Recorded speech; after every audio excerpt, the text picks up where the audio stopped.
Comenzamos la semana en la 94.5 con nuestro Enlace Económico. Son las 10:04, nosotros estamos ya de regreso en Enlace USACH haciendo esta bajada económica a propósito de una noticia que se conoció en los últimos días. La Comisión Nacional de Energía dio inicio a una licitación excepcional de corto plazo para asegurar la cobertura de suministro eléctrico de los clientes regulados para el próximo año. Esto debido a que diversas empresas que previamente participaron en la licitación de 2021 y que empezaba a regir el próximo año, manifestaron la imposibilidad de dar cumplimiento a los contratos, produciéndose lo que se llama término anticipado. Frente a eso, queremos saber qué implicancias puede tener esto para los usuarios y usuarias, qué pasará con las tarifas. Es parte de lo que queremos ir dilucidando con el académico del Departamento de Ingeniería Eléctrica de nuestra universidad. Además, él es director del Centro de Investigación en Sistemas de Energía Sostenibles de la USACH, Héctor Chávez, a quien saludamos y agradecemos que nos acompañe nuevamente por acá. ¿Cómo está, profesor? Muy buen día. Sí, estoy muy bien, iniciando ya un nuevo semestre académico aquí en nuestra universidad. Exacto, ahí están también los estudiantes atentos a lo que va a ser el comienzo de este segundo semestre. Oiga, profesor, explíquenos qué ocurrió en estas empresas que, ya lo decíamos, habían participado en la licitación, se habían adjudicado la de 2021, que dicho sea de paso prometían además contratos más baratos.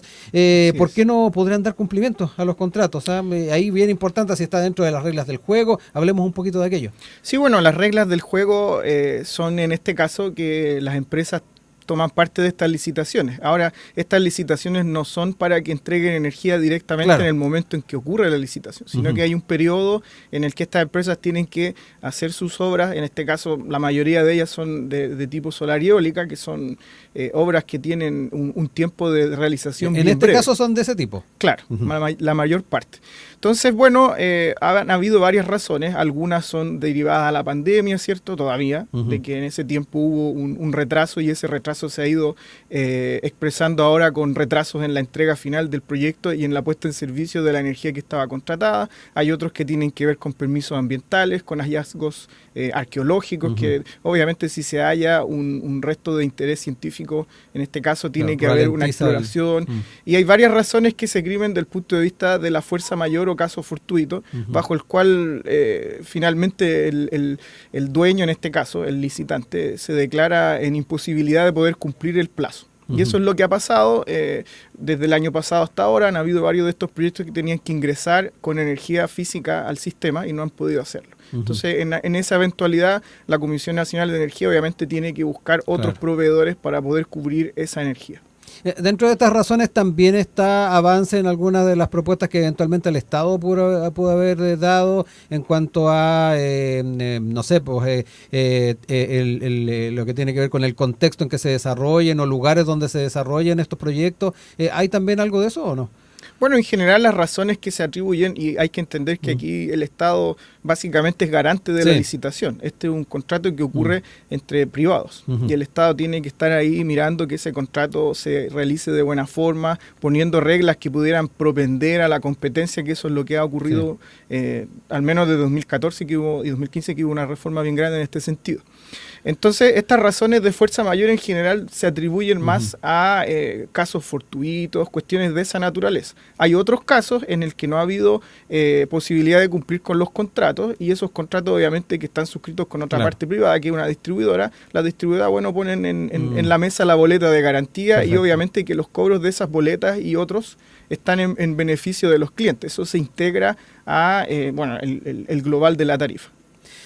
Profesor, se señalaba que en promedio estos contratos iban a ser un 69% más baratos que el promedio de todos los contratos, y de hecho solo por efecto de los contratos el promedio de los contratos bajaría 2,1, decía.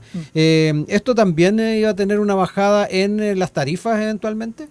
Claro, eso si es que eso desde el punto de vista cualitativo puede ocurrir. Ya. Hay que entender que estos contratos que se suscribieron en ese tiempo y que tuvieron una aceptación y un entusiasmo bien grande, porque eran contratos de tipo carbono neutral, ¿cierto? Además, para cumplir con los objetivos, ¿no? Claro, generación solar eólica, se juntaban varias cosas, energía barata, etcétera.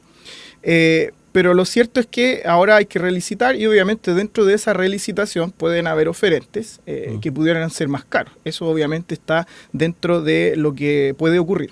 Sin embargo, la Comisión Nacional de Energía, obviamente dentro de esta relicitación, tuvo que hacer un estudio, ¿se entiende? No es como que uno pueda simplemente decir, bueno, vamos a relicitar y bueno, salga el precio que salga. Entonces, algunos detalles de esa, para no entrar en el detalle, cierto, en materia técnica, pero por ejemplo, en ese estudio se dejó fuera el petróleo, que es un elemento... O sea, hay cierta garantía en algunos aspectos. Dijeron, bueno, vamos a ver cuánta energía hay disponible para poder cubrir estos contratos que se declararon terminados, ¿cierto? Entonces, bueno, se sacó del análisis el petróleo que es caro, se hizo un análisis de prospectar cuánta agua iba a haber en el sistema, que se puede, ¿cierto?, transformar en electricidad, los recursos solares y eólicos, etcétera, y se llegó a la conclusión de que había razonablemente mucha más energía disponible en el parque de generación, vamos a llamarlo el no caro, para poder cubrir estos contratos. Entonces estamos hablando de alrededor entre 2.000 y 1.000, para poner cifras gruesas, gigawatt hora de electricidad al año, y llegaron a la conclusión que había por ahí largamente más de 40.000 gigawatt hora de energía disponible al año que pudieran participar en estas licitaciones y poder cumplir con el suministro. O sea, eso desde el punto de vista de tener la tranquilidad de que energía hay. Ahora, esa energía, y evidentemente como en todo proceso competitivo, las empresas van a ejercer su derecho de poder competir, ¿cierto? Y podrían haber precios mayores que los que estaban antes. Eso obviamente es así. Ahora, ¿qué impacto podría tener esto en el precio global de la energía, el que nos llega a la boleta? Sí. En mi opinión no debería tener un impacto muy grande porque había cierta preocupación por algunos, ¿no? Estamos hablando de que esta energía que falta es del orden entre 1 y 2% de la energía total que consumen los clientes regulados. Por lo tanto, el impacto que pudiera tener ese 1%, aún siendo caro, no debiera ser tan significativo. Oiga, profesor, lo otro importante, ¿cuánto tiempo regirá esta licitación excepcional? Porque sabemos que hay rangos de tiempo que duran ciertos contratos y luego se llama una nueva licitación. ¿Cuánto duraría esta, que se supone que es más Repondría acotada? Aquella que se está, en este caso, relicitando. O sea, si hubo un contrato de 20 años que partió hoy día, bueno, se va a tener también la misma duración. Ajá. Perfecto, y ahí entonces regirían los plazos que tenía la anterior licitación. La diferencia es que los requisitos de entrada son, en principio, el más importante, es que la energía esté físicamente disponible para ser entregada al sistema en el momento en que se está licitando. Ese es como el requisito de entrada, y estos 45.000 gigawatt hora al año que mencioné en un principio son efectivamente energía que está disponible para ser generada e inyectada al sistema ahora. Oiga, profesor, pensando además en el tipo de generación de electricidad y a medida que vayan dándose nuevas licitaciones e incorporando estas nuevas formas de generación, eventualmente podemos pensar entonces en una energía más barata de aquí en adelante, si efectivamente se van cumpliendo todos los escenarios, la planificación que se tiene en torno a las licitaciones y se incorporan definitivamente estas formas de generación. Bueno, hablemos de la energía. La energía como costo dentro de lo que uno paga en la boleta es más o menos el 70%. Eso corresponde a comprar esa energía, lo que le cuesta a esa empresa generarla, etcétera. Entonces, el costo de generar electricidad a través de energía solar y eólica es sustancialmente más barato, y agregaría también la energía hidráulica, es sustancialmente más barato que otras formas, que son las dominantes en el sistema, que es gas natural y carbón. Entonces, evidentemente que la integración de estas otras tecnologías supone una baja en los precios, y esa baja en los precios debiera verse de alguna forma en las cuentas. Ahora, han ocurrido ciertos reveses, digámoslo así, más bien administrativos, el tema de la pandemia, el congelamiento de las tarifas, que han visto este efecto de alguna manera se ha invisibilizado este efecto. Pero igualmente hay que mencionar otra cosa. Hay un 30% de la cuenta, ¿cierto?, que tiene que ver con otros cobros que no son la energía, que básicamente, para englobarlo, es el dinero que uno gasta en mantener la infraestructura funcionando. Entonces se ha visto un aumento significativo en los costos que el sistema incurre para poder mantenerlo funcionando, dada la integración de estas fuentes sostenibles de electricidad. Vamos a hablar no de la hidráulica, sino que solar y eólica, que son las más que han irrumpido de manera mucho más visible en la matriz energética. Entonces, sí es cierto que la energía que se obtiene de estos medios es más barata, porque bueno, el sol y el viento son energía primaria que no le cuesta nada. O sea, no hay un valor como en el caso del carbón que uno tiene que pagar, bueno, por sacarlo de la tierra, transportarlo en un barco, como en el caso nuestro no hay un input interno significativo, transportarlo, ¿cierto? Lo mismo el gas natural, hay un costo efectivo. Pero el costo efectivo de sacar esa energía del sol y el viento es cero. Por lo tanto, eso desde el punto de vista netamente energético debería transmitirse al sistema. Ahora, la infraestructura que se requiere para traer esa energía al sistema eléctrico tiene un costo, y ese costo se ve reflejado de otra forma, en la boleta, en ese otro 30%. Pero además hay costos que tienen que ver con mantener la seguridad del sistema. O sea, pensemos que el sol brilla en el día y la gente igualmente necesita energía en la noche. Entonces, ¿qué pasa con eso? Entonces ahí, por ejemplo, voy a ser súper simplista con esto. Uno pone una batería, vamos a pensar en una mega batería, los sistemas BESS de los que hablamos, y con eso quizás podemos hacer que este suministro se haga continuo.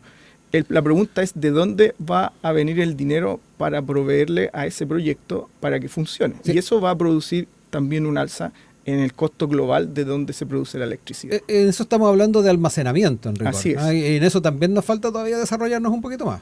Yo creo que Chile está avanzando bien fuerte. El año pasado estamos pensando de que hubo, a nivel, digamos, de impacto en el sistema, un negocio pagado por un banco, contratado por una empresa privada, una cuestión que surgió sola, llamémoslo así, y que va a instalar un sistema de almacenamiento que se está construyendo y es bastante grande. Entonces yo diría que en ese sentido no ha habido necesidad desde el gobierno ni la política pública como de empujar esto, sino que esto está ocurriendo solo. Y esa es una señal bastante robusta de que el almacenamiento va a ser una tecnología dominante en el sistema eléctrico.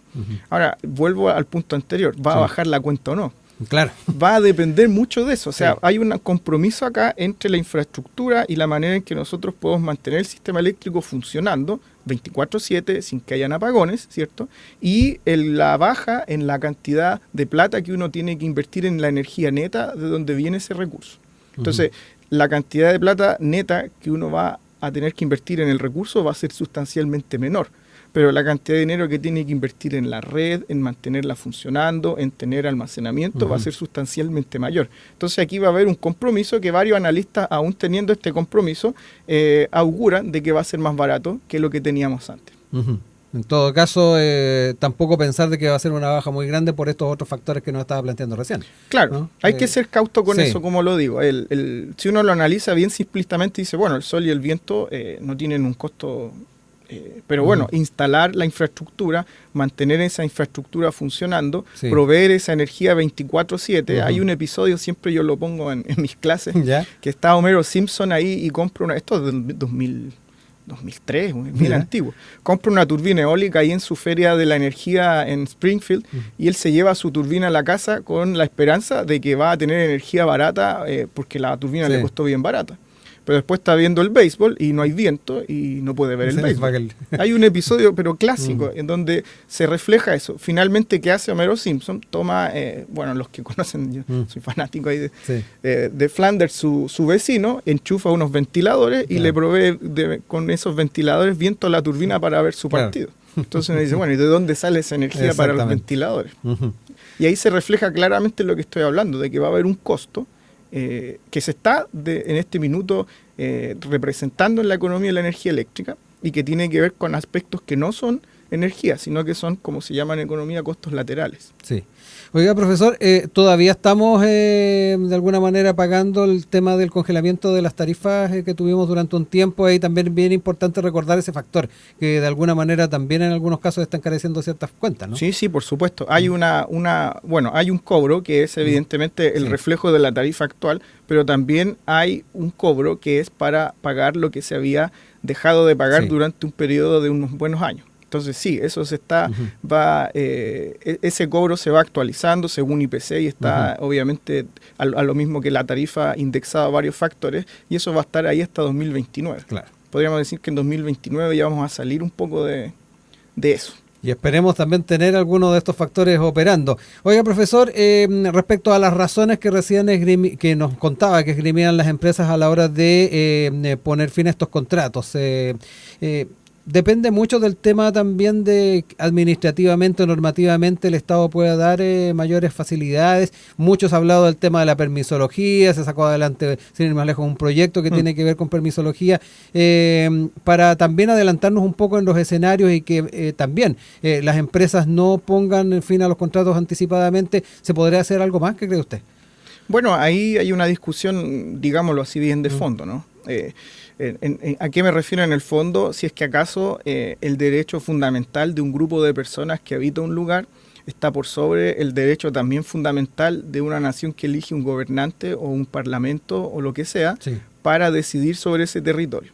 Entonces ahí hay como una discusión, ¿no? Porque está, por ejemplo, si hay una carretera y la carretera va a pasar por el territorio de alguien, el terreno de alguien. Entonces ahí hay una expropiación, ¿no? Y uno dice, bueno, esta es una necesidad de la nación, ¿cierto? Que tiene que pasar por aquí la carretera, nosotros te vamos obviamente a indemnizar por el daño de tener que moverte, pero nadie se cuestiona el hecho de que va a pasar una carretera. De hecho, cuando hay un proyecto de este tipo de infraestructura carretera, la gente dice, bueno, voy a vender el terreno porque yo ya sé que me van a sacar de acá. Y ahí bajan la plusvalía, claro, o a lo mejor sube porque va a haber más conectividad, no sé. Entonces hay una discusión sobre eso en relación a si acaso la infraestructura energética es también como la infraestructura de carreteras, una situación de interés público mayor que requiera un tratamiento similar.